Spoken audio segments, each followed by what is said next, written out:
What are your thoughts on what Donald Trump just said there, saying he thinks ships should pass through, despite the fact they have seen other tankers being attacked today?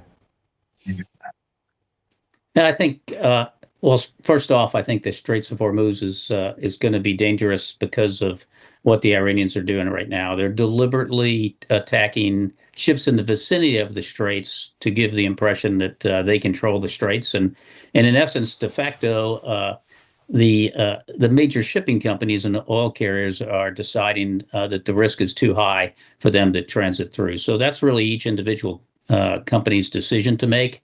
And I think what we need to see play out is the U.S. able to diminish the threat to the targets that Iran is attacking around the Straits enough so that ships can start passing again. He also spoke more recently about what he described as an excursion for the US. He's implying that it could be over sooner rather than later, I think. I mean, it's always difficult to tell, but he wasn't describing it as a, ingrained war. So that would suggest if things do calm down, then America could pull back. But that doesn't necessarily mean the Iranians will pull back. They may go in harder, right?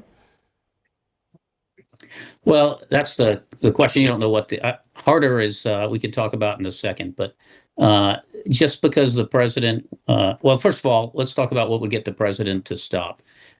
He's going to be listening to his commander in Central Command that he gave a very specific mission to, and that was to dismantle the Iranian security apparatus's ability to attack outside their borders. And that includes the Straits of Hormuz. It includes the targets you're seeing them strike now, which are, in some cases, civilian hotels and such.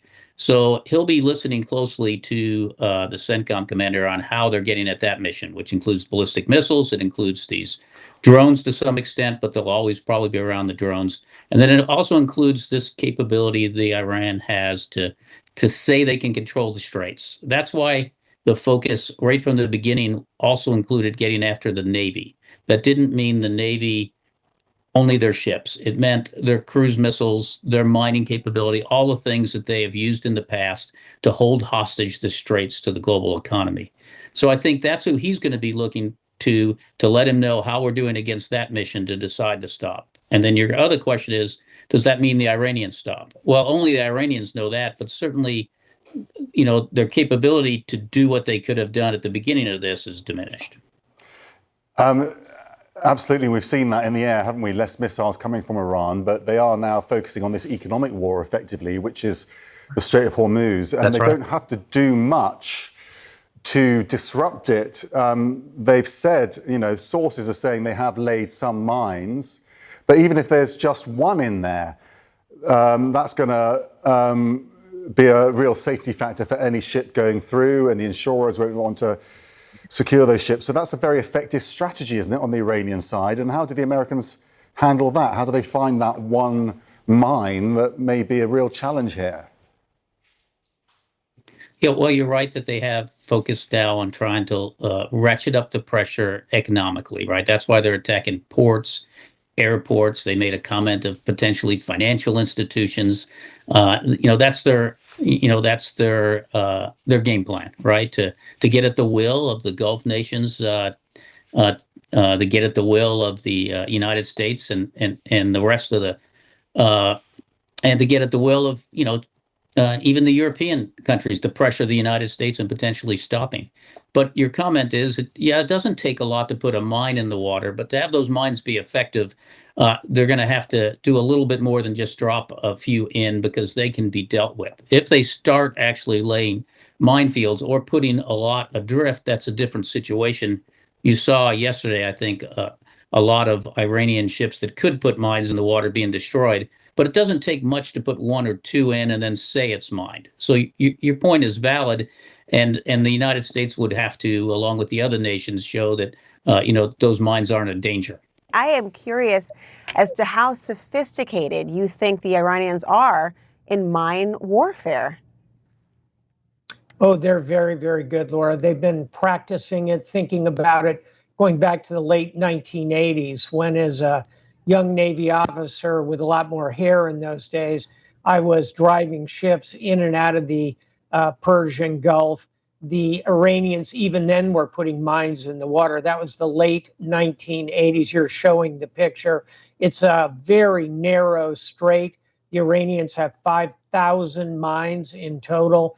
They can turn it into a hellscape in a few days with those mines. They've been thinking about it, preparing for it for decades. So does the U.S. have any ability to neutralize that threat?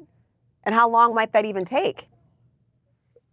We do have that ability, and we do it with partners, allies, and friends. Always the best way to conduct war if you have to. So we have mine sweepers in the Gulf. We have mine hunters, very advanced electronic systems. We can do it with helicopters from the air. The British have mine sweepers. The Saudis have mine sweepers. That's the good news, Laura. Here's the bad news. It takes time.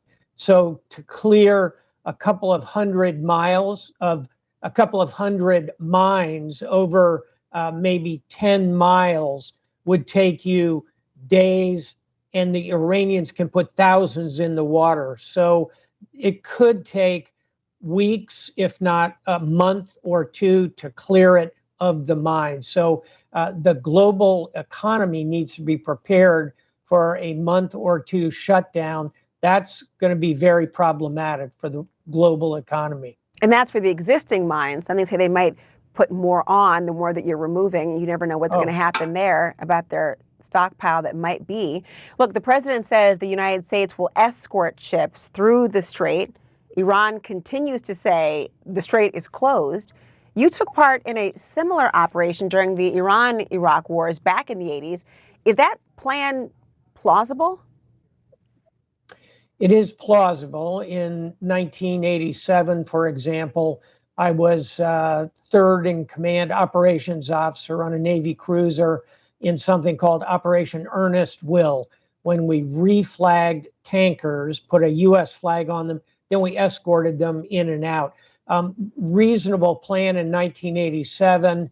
Here's the problem, Laura. In addition to the mines and the level of mining, today we have drones. We have much more sophisticated anti-ship missiles. The Iranians, if we don't take out all of their offensive capability, could saturate that Strait of Hormuz in ways that potentially could get through to these tankers. So yes, we can escort. It's not a panacea. It's not going to completely solve that problem. The White House is not ruling out using troops on the ground, and some reports suggest the president may use a team of special forces to secure Iran's enriched uranium. You've got the former Defense Secretary Mark Esper for Trump. He calls that idea, quote, perilous. Do you share that concern? I do. That's the right word. It's a huge roll of the dice. And by the way, wouldn't be like a small team of 12 highly trained special forces. This is 1,000 pounds of highly enriched uranium, and it's guarded by very elite Iranian units. You would need not a squad, not a platoon, not a company. You'd need at least a battalion, 700 or 800 special forces, Army Rangers to go in there. Very complex operation, very dangerous.